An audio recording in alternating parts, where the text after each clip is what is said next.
El diablo te quiere distraer. En el Evangelio de Lucas, en el capítulo 14, desde el verso 15 en adelante, nos dice la parábola de la gran cena. Oyendo esto, uno de los que estaban sentados con él a la mesa le dijo: Bienaventurado el que coma pan en el reino de Dios. Entonces Jesús le dijo: Un hombre hizo una gran cena y convidó a muchos, y a la hora de la cena envió a su siervo a decir a los convidados: Venid, que ya todo está preparado. Y todos a una comenzaron a excusarse. El primero dijo: He comprado una hacienda y necesito ir a verla. Te ruego que me excuses. Otro dijo: He comprado 5 yuntas de bueyes y voy a probarlos. Te ruego que me excuses. Y otro dijo: Acabo de casarme, por tanto no puedo ir. Vuelto el siervo, hizo saber estas cosas a su señor. Entonces, enojado el padre de familia, dijo a su siervo: Ve pronto por las plazas y las calles de la ciudad, y trae acá a los pobres, los mancos, los cojos y los ciegos. Y dijo el siervo: Señor, se ha hecho como mandaste, y aún hay lugar. Dijo el Señor al siervo: Ve por los caminos y por los vallados, y fuérzalos a entrar, para que se llene mi casa. Porque os digo que ninguno de aquellos hombres que fueron convidados gustará mi cena. Amén. En el nombre de Jesús. Hermanos amados, algo principal que debemos entender es que mucho pueblo está lleno de excusas para no obedecer a Dios. Están llenos de excusas para no orar, para no ayunar. Todo es una excusa. Lo mucho o lo poco es una excusa, como nos muestra esta parábola. Muchos fueron convidados, pero empezaron a poner excusas. Unos empezaron a decir: me he casado recientemente y no puedo ir. Es una excusa, amén, para no ir a las bodas. Es una excusa para no prepararse, cuando el llamado, la invitación ya fue hecha. Otros dijeron: acabo de comprar. Entonces hay muchas personas buscando disfrutar de lo que han comprado, de lo que están utilizando, de lo que tienen, de lo que han adquirido. Amén.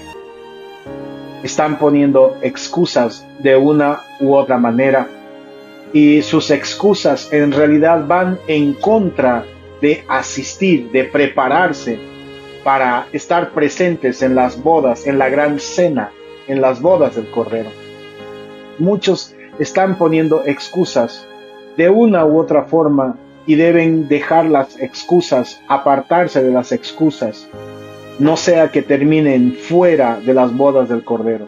Recuerden que está escrito: retén lo que tienes, no dejes que nadie tome tu corona. En el cielo nadie puede robar. Entonces no está hablando de que Satanás te va a robar allá, sino de que otra persona puede ocupar tu lugar en el cielo. Por tanto, si tú ya no tienes el lugar que tenías en el cielo, no tienes ningún otro lugar. Hay un solo lugar para ti en el cielo, que está preparado y guardado. Pero tú debes asistir, tú debes con tus acciones escoger asistir a la gran cena. Amén. Quiero contarles un breve testimonio para que ustedes puedan comprender un poco mejor todo esto, en el nombre de Jesús. En cierta ocasión, mientras yo oraba, el Señor me dio una visión, y en esta visión yo andaba por un camino, yo iba por un camino, y el Señor Jesús iba a mi lado derecho. Él me agarraba de la mano, y yo estaba agarrado de su mano, y mientras Él me hablaba, los dos íbamos caminando en la misma dirección por este camino. Y de repente no había notado que había al lado, había como una valla de separación, y había otro camino al lado. Amén. Y en ese camino había un personaje, estaba Satanás. Yo no lo había notado mientras iba con el Señor Jesús por este camino agarrado de su mano. El Señor Jesús me iba hablando, pero de repente escuché a alguien hablar desde el otro lado, del otro camino que había al lado. Y era Satanás, y él empezó a hablar, y hablar con voz muy fuerte. Él empezaba a hablar cosas como para meter curiosidad. Amén. como para que yo voltee a mirarle, y yo volteé a mirar al otro camino, y estaba agarrado del Señor, de su mano, y yo pude verle ahí a Satanás. Satanás iba cambiando de forma. Por un momento era como una persona, por otro momento era como un demonio, era horrible. Él iba cambiando de formas, en otro momento parecía un payaso, también iba cambiando de forma, amén. En un momento tocaba instrumentos, él hacía música y cantaba muy fuerte como la música del mundo, pero música muy parecida también a la que hay en la iglesia hoy en día. Él cantaba, hacía música, hacía todo para llamar mi atención. Hubo un momento en que yo le miré al principio y el Señor, yo le miré y le dije, ese es Satanás, porque yo supe que era Satanás. Y el Señor me dijo, sí, no le prestes atención, me dijo. Él va a hacer de todo para llamar tu atención. Amén. Pero yo le escuché al Señor y continué mi camino entonces, y le estaba oyendo al Señor. Pero de repente Satanás cambió su estrategia. Él dejó de intentar atraerme atención hablando del mundo, porque él empezó a hablar, estaba hablando como del mundo, de lo que había en el mundo y lo que podía ofrecerme. Y de repente cambió su estrategia y de repente vi una persona diferente, él la cambió de forma, pero estaba tocando instrumentos. Él tocaba todo tipo de instrumentos musicales y cantaba muy bien, pero lo hacía para llamar mi atención y para que yo me centrara en él y en lo que él hacía. Y mientras el Señor estaba a mi lado y me hablaba, pero me di cuenta que cuanto más me prestaba atención a lo que Satanás hacía, perdía mi atención del Señor y no podía oírle claramente. Amén. Por tanto, hubo un momento en medio de todo lo que él hacía, que el maligno, Satanás, levantó la voz y empezó a cantar y a tocar sus instrumentos con mayor fuerza. Entonces yo volteé a mirarle. Y cuando tú volteabas a mirarle, era como que te hipnotizaba, era como hipnotizante. ¿Amén? Así que yo me quedé mirándole como por un instante y el Señor me agarró como con fuerza a mi mano y llamó mi atención con eso. Y volteé a mirarle y el Señor me dijo, no le prestes atención. Él hace eso porque quiere tu atención. Él está buscando tu atención, que tú pongas tu mirada en Él. Entonces yo entendí que solo estaba intentando distraerme. Es muy importante que ustedes comprendan que Satanás no necesita volverte un gran brujo, un gran hechicero y meterte profundamente en cosas malas. Hay mucha gente en el cristianismo a quienes los ha sumergido en cosas malas. Pero Satanás, para que pierdas la corona eterna de vida, solo necesita en realidad distraerte lo suficiente. Mantenerte distraído por el tiempo suficiente. Y eso es lo que Satanás está haciendo ahora. Distrayendo a los cristianos con música, distrayéndoles con pleitos, distrayéndoles con la televisión, con el celular. Les está distrayendo de muchas formas. Solo necesita distraerte, mantenerte distraído por el tiempo suficiente para que no te prepares, mantenerte distraído por el tiempo suficiente para que pierdas tu lugar, tu trabajo en el reino de los cielos, para que abandones tu trabajo en el reino de los cielos. Eso es lo que Satanás está haciendo. Mantenerte distraído con los afanes de esta vida, con las glotonerías, mantenerte distraído con viajes, con personas, con una supuesta pareja, mantenerte distraído mientras te mantiene alejado de la labor que Dios te ha llamado a cumplir. Mantenerte distraído mientras continúas haciendo las cosas que haces para mantenerte en realidad lejos del propósito de la voluntad de Dios para tu vida. Mantenerte lejos de leer tu Biblia, meditar en ella, mantenerte lejos de la oración y del ayuno y de mucho más que el Señor quiere para tu vida. Solo necesita mantenerte distraído. Amén. Yo noté que lo que el diablo hacía desde el otro camino era, uno, porque quería que yo vaya al otro camino. Él me llamaba y me ofrecía al principio muchas cosas, dinero, fama, poder, mucho más. Él estaba ofreciéndome continuamente, de una u otra forma, hacerme famoso. Él estaba ofreciéndome de otra forma, darme poder, sí, hacer milagros, señales, prodigios. Amén. Hay muchos cristianos que están ahora en el cristianismo, están haciendo señales, prodigios, pero es del diablo. Ellos han aceptado lo que el diablo les ha ofrecido. Por eso están anunciando un falso evangelio, están centrados en el hombre, en humanizar, en el victimismo y cosas semejantes. Están anunciando evangelios de la prosperidad. Es porque esos hombres y mujeres aceptaron el trato que el diablo les ofreció. Por eso han recibido ese poder, pero hacen un bien, pero causan mucho daño, hacen un supuesto bien, mejor dicho, con una sanidad, un milagro, pero a la misma vez es solo un intercambio, les da algo a cambio de quitarles algo mucho más grande. Es un robo en realidad. Eso es lo que el diablo hace. El diablo no hace ningún bien en realidad. Amén. Así que el diablo estaba desde el otro camino y él gritaba y hacía muchos ruidos. En cierto momento, ya casi al final de la visión, como no le prestaba atención, pero podía verle porque tenemos una vista en realidad que abarca mucho, entonces podía verle con la circunferencia de mi vista, que él trataba de ir para adelante, para atrás, hacía muchas cosas para llamar mi atención. Él no veía a Jesús, él me veía a mí. Él no quería hablar con Jesús, él quería hablar conmigo. Amén.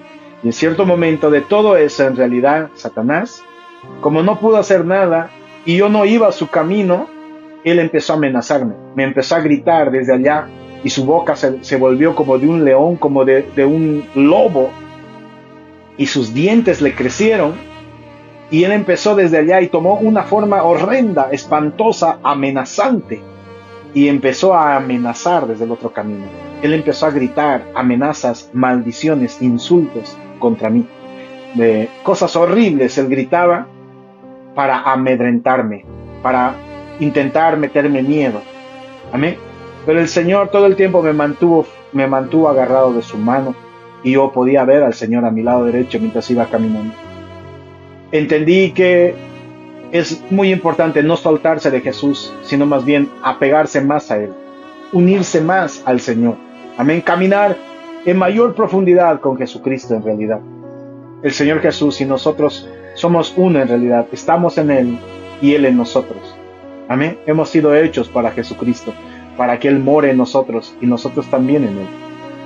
Por tanto, debemos completar esta comunión a la cual Dios nos ha llamado. Como el Señor lo pidió en Juan, el Evangelio de Juan, en el capítulo 17, Él pidió que sean uno. Amén. Ellos en nosotros. Nosotros en plural, si se dan cuenta. Amén. No hay una sola persona en Dios, hay tres personas. Y está hablando de ellos, nosotros, o sea, las personas que le recibamos en ellos. Amén. Y ellos en nosotros. A esa comunión nos está llamando Dios. A esa comunión nos está llamando el Señor. No te distraigas. No permitas que Satanás te distraiga. Solo necesita distraerte del tiempo suficiente para que pierdas lo que Dios tiene para tu vida. Para muchos hermanos, su tiempo para casarse, su tiempo para tener esto o aquello está terminando o ya ha terminado. Hay muchos cristianos buscando cosas que ya no deben buscar a este momento, porque su tiempo ya pasó, ya terminó el tiempo de buscar tener una casa, tener esto otro. Ya no es su tiempo, ya no es tiempo de tener una pareja. Para muchos ya ha pasado su tiempo. Lamentablemente es así, porque cuando debían prepararse para ello, no lo hicieron. Estuvieron ocupados en hacer su propia voluntad. Amén. Es como decirles, esta generación piensa que les va a ir bien en tener una pareja por estudiar y cosas semejantes, por tener un gran empleo. Y no es así. En realidad la razón del por qué nos va bien es por estar en Cristo, no por que tú tengas 100,000 estudios y 100,000 diplomas y un gran renombre. Eso no asegura que vas a tener una buena pareja, un buen futuro. Amén. Eso viene de Dios en realidad. Y muchos no lo han entendido. Entonces buscan prepararse para este mundo, se han preparado. Para estar en este mundo, con estudios, con títulos, con carrera profesional y muchas cosas más. Pero para Dios no están preparados. No están preparados tampoco varones y mujeres, aunque ya ha pasado mucho tiempo para casarse, para tener una pareja. Esa es la realidad. Porque no están haciendo lo que la palabra nos manda. No están cumpliendo aquello para lo cual Dios creó al varón y la mujer. Amén. El varón tiene su rol, la mujer tiene su rol. Pues los varones no se han preparado, tampoco las mujeres se han preparado. Y peor en este tiempo que existe tantas corrientes del mundo metiéndose en la iglesia, donde han metido a las mujeres especialmente y a los hombres también esa corriente de que la mujer lo puede todo, la mujer empoderada, y ese no es el camino de Dios. Pero está metida en la iglesia. Y tristemente, esas mismas mujeres están preparadas supuestamente para este sistema del mundo, están preparadas, pero no para los caminos de Dios. No están preparados para caminar con Dios, tampoco están preparadas para casarse o para tener una pareja.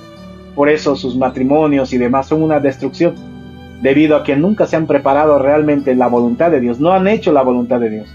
Dios creó a la mujer para el varón, no para tantas otras cosas que ahora piensan que deben hacer. Y la bendición está en el Señor, no en hacer las cosas que este mundo dicte, no seguir las reglas y las normas y las leyes y cuantas cosas más de este mundo. Las modas y este mundo pasa, pero la voluntad, la palabra de Dios permanece para siempre. Amén. Lo que Dios ordenó desde el principio, eso va a permanecer para siempre. Le guste al hombre o no. Si el hombre hace bien, si oye la palabra de Dios y se prepara, la recibe y se prepara, la obedece, busca vivirla, de otra forma no le va a ir bien. Amén. Espero que lo comprendan. Muchos se están perdiendo y han perdido mucho porque su tiempo ha perdido, porque cuando era su tiempo no estuvieron preparados, permitieron que Satanás les distrajera, trayese distracción a sus vidas de diferentes formas, como lo dice en la parábola de la gran cena. Unos le dijeron: he comprado unos bueyes y tengo que probarlos. En otras palabras, tengo que trabajar, tengo una carrera, he logrado un título y tengo que aprovecharlo. Muchos están en ese pensamiento, mientras están descuidando, están diciéndole al Señor con sus acciones: no puedo asistir a las bodas, no puedo asistir a la cena del Cordero. Otros están diciéndole: pero tengo pareja, tengo que ocuparme mi tiempo en ella. Yo no te digo que no debes ocuparte en tu pareja, en tu esposo, en tu esposa, porque esa es la única parte permitida por el Señor y aprobada por Dios, el casamiento. No así los noviazgos, enamoramientos que hay por montones hoy en día, que simplemente alientan y alimentan la carne del hombre y de la mujer, la maldad del hombre y de la mujer. Amén. Pero muchos le están poniendo esos pretextos al Señor. Me he casado, y están en eso, y en eso, y en eso, abandonando así con sus acciones, le están diciendo a Dios, abandonando su llamado, el llamado que Dios les ha hecho, y están diciéndole a Dios con sus acciones: no podré asistir, no voy a asistir, no tengo tiempo, tengo que ocuparme en mi matrimonio, en mi mujer, en mis hijos. Debemos entender que es primero Dios, hermanos, es primero Dios antes que el trabajo, antes que tus estudios, antes que tu pareja, antes que tus hijos, es primero Dios. Amén. En el nombre de Jesús, la bendición viene por obedecer a Dios, no por ocuparte según tú en lo que a ti te conviene o en lo que tú ves primero. Obedece al Señor, ponga al Señor primero, y lo demás, como dice la palabra, te va a ser añadido, va a venir, va a suceder. El Señor se va a encargar, pero ponga a Dios primero. Entiende, conoce la justicia de Dios y conoce el reino de Dios para que te sea hecho y te vengan las demás cosas por añadidura. Hay mucho pueblo que conoce, se ha metido a orar, a ayunar, pero no conocen la justicia de Dios, no la entienden. Por tanto, tampoco son aptos para recibir, porque el Señor no solamente dijo: busquen el reino de Dios, dijo también: y su justicia. Es muy importante la justicia de Dios. ¿Qué es justo para Dios darte? ¿Qué es justo para Dios que tengas o que no tengas? La mayoría de los cristianos lo desconocen, no saben lo que es justo para Dios y lo que es injusto. Hay muchas peticiones de los cristianos, son injustas. ¿Amén? Son injustos. Hay muchos cristianos que son injustos, viven haciendo injusticia y piensan que su petición es normal, como la de cualquier otro. Pero su petición es injusta, cualquiera sea. ¿Por qué? Porque ellos son injustos, viven haciendo injusticia de muchas formas. Por tanto, cuando van delante de Dios a pedirle cualquier cosa, por muy pequeña que sea, es injusto darles eso. ¿Por qué? Porque viven haciendo injusticia. Y Dios no hace injusticia, Él no es injusto. Por tanto, es muy importante que aprendamos la justicia de Dios y la comprendamos y la vivamos. Para que cuando vayas a pedir algo a Dios, sea justo para Dios darte aquello. Para Dios sea justo entregarte aquello que le estás pidiendo. Haya justicia delante de Dios. Amén. Conozcamos el reino de Dios y su justicia. No solamente busquemos el reino de Dios, tener visiones y cosas semejantes. Que Dios me muestre y me dé poder. Si no hay justicia, tampoco van a recibir el reino de Dios, ni van a entrar a su reino si son injustos. Está escrito. Amén. Por tanto, aprendamos también a hacer justicia y andemos en esa justicia en el nombre de Jesús de Nazaret.